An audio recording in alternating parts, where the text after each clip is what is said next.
원목사와 성경 읽기 8번째 시간입니다. 오늘은 창세기 8장을 우리 같이 한번 읽어나가면서 또 주님께서 이 속에서 무슨 말씀하고 계신가를 잠깐 좀 나눠보기를 원합니다.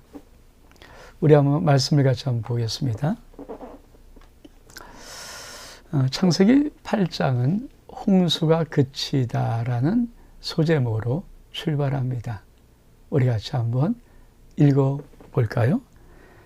하나님이 노아와 그와 함께 방주에 있는 모든 들짐승과 가축을 기억하사 하나님의 바람을 땅 위에 불게 하시며 물이 줄어들었고 2절 깊은 샘과 하늘의 창문이 닫히고 하늘에서 비가 그치매 3절 물이 땅에서 물러가고 점점 물러가서 150일 후에 줄어들고 7째 달 곧 그 달 11의 날에 방주가 아라산에 머물렀으며 물이 점점 줄어들어 10째 날 곧 그 달 초하루에 산들의 봉우리가 보였더라.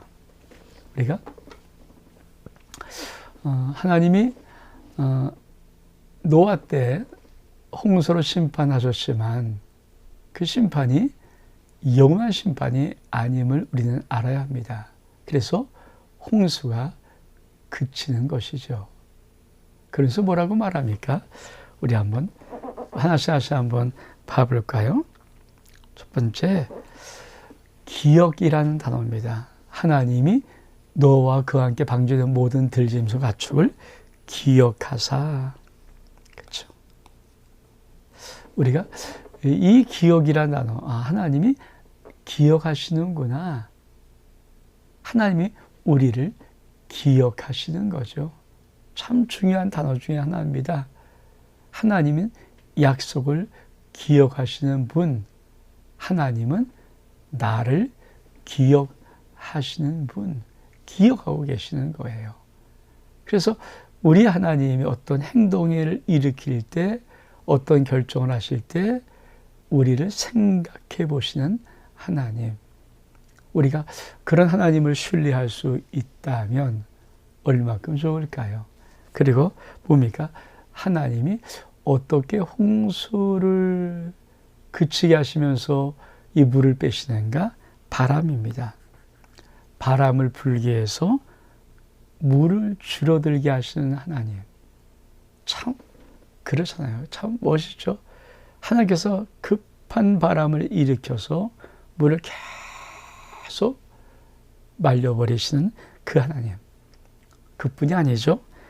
깊은 생 하늘의 창문을 닫아 놓고 하늘에서는 비를 그칩니다.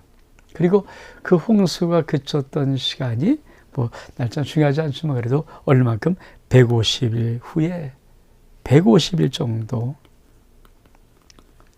이 홍수가 내린 건 40주야고 홍수가 그치면서 물을 빠뜨리게 하는 것은 150일 후.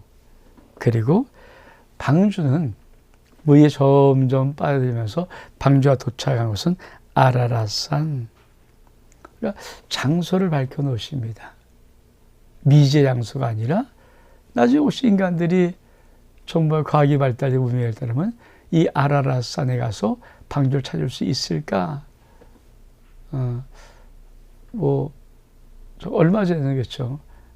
또 이 아라랏산에 정말 노아의 실제 방주가 발견되었다 하는 그런 이야기도 들리기도 합니다. 그리고 점점 물이 줄어들었다. 우리 한번 또 볼까요? 6절 이하로부터 40일이 지나서 노아가 방주에 있는 창문을 열고 첫 번째 까마귀를 내어놓으며 까마귀가 물이 땅에 마르기까지 날아 왕래하더라.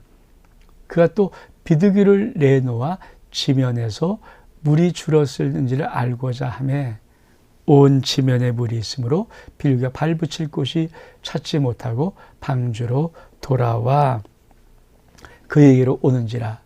그가 손을 내밀어 방주 안에 자기에게 받아들이고 또 7일 기다려 다시 비둘기를 방주에서 내어놓으며 저녁 때 비둘기가 그에게 돌아왔는데 그 입이 감람나무 새 잎사귀가 있는지라.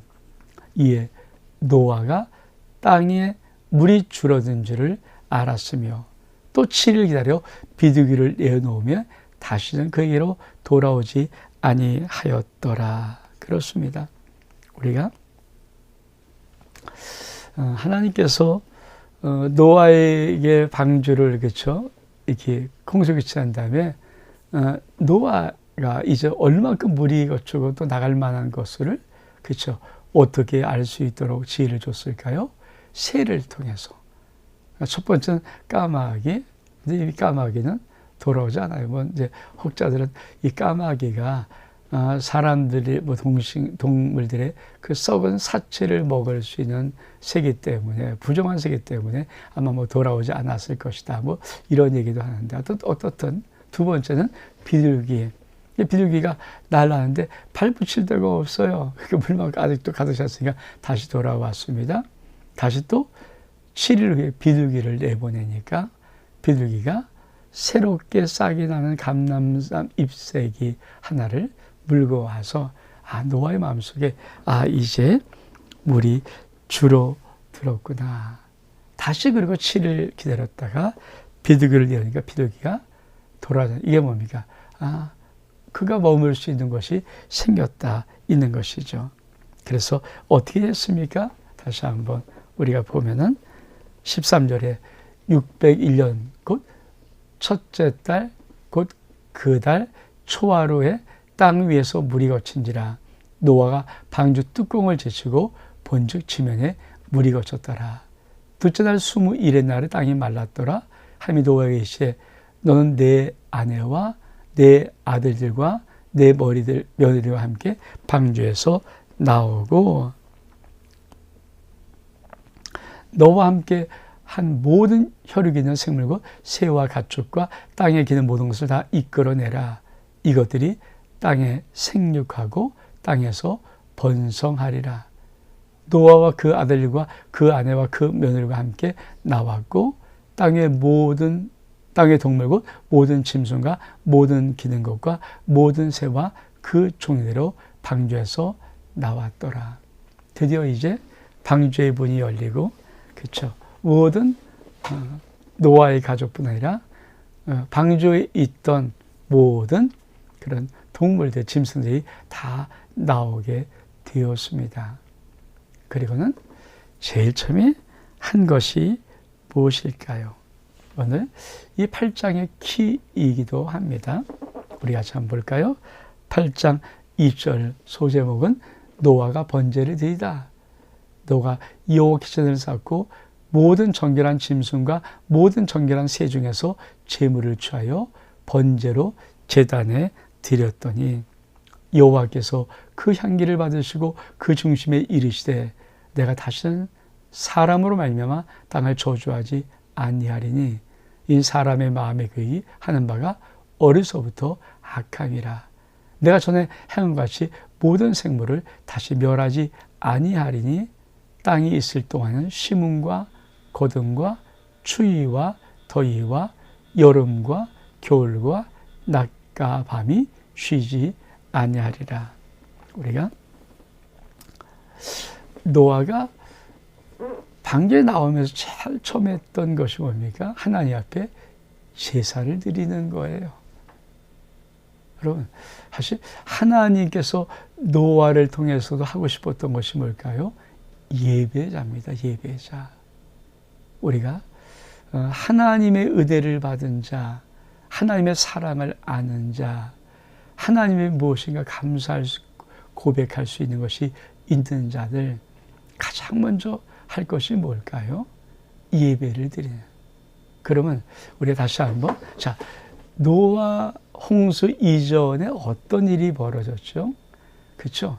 아담과 하와가 원죄를 짓고 타락하고 그 아담과 하와의 첫 자신 카인과 아벨이 태어났을 때 그들도 하나님의 제사를 드렸는데 그만 하나님은 아벨의 제사와 아벨과 아벨의 제물을 받으시고 카인과 그 제물을 받지 아니하므로 살인이 일어났습니다. 그러면서부터 뭡니까? 이게 그렇죠. 예배에 대한 부분이 한쪽은 드려지는 영맥이 있고 한쪽은 육의 이 땅에 타락한 인간의 그 족보가 흐르는데 이게 그만 또다시 합해지는 거죠. 그래서 하나님의 알들이 사람의 딸의 모든 아름다움을 보고 다 자기 아내로 삼는지라. 그래서 하나님이 그들에게 나의 영이 너희와 영원히 함께 있자. 너희는 육체가 됨이라. 그렇게 그런 상황 속에서 하나님이 드디어 심판을 하시는 것이거든요. 그러면 첫 번째 창조에서부터 이 노아의 홍수까지 가장 중요한 키가 뭘까요? 예배입니다. 예배.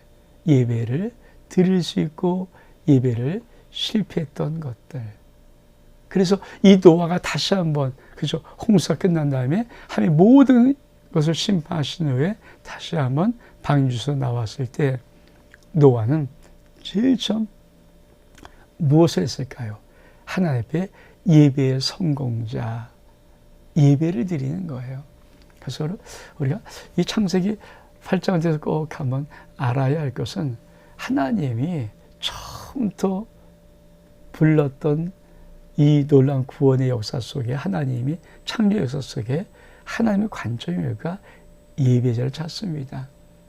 그래서 우리 주님께서 이 땅에 오셔서 하나님이 참으로 찾으시는 예배자, 그 사람이 뭘까? 영으로, 신령과 진정으로 예배한 자를 하나님이 찾으신다. 그러니까 하나님이 누굴 찾을까요? 예배자. 그러면 우리가 예수 그리스도를 믿고 가장 중요하게 할 것이 뭘까요? 예배입니다. 예배. 우리 신앙생활에 많은 부분이 있지만 그러나 하나님은 결국 우리를 부르셨을 때, 우리를 구원하셨을 때 제일 중요한 것이 뭘까요? 너는 예배자가 되라. 창세기 8장은 우리에게 다시 한번 이 하나님의 깊은 뜻을 우리에게 알려줍니다. 저와 여러분이 창세기 8장을 읽고 노아가 방주에 나와서 했던 첫 번째 하나님의 제사드림을 기억하고 우리도 하나님 앞에 예배자가 될 수 있는 진실한 예배자 될 수 있는 은혜가 있기를 주의 이름으로 축복합니다. 우리 다음 시간 또 뵙기를 원합니다. 샬롬.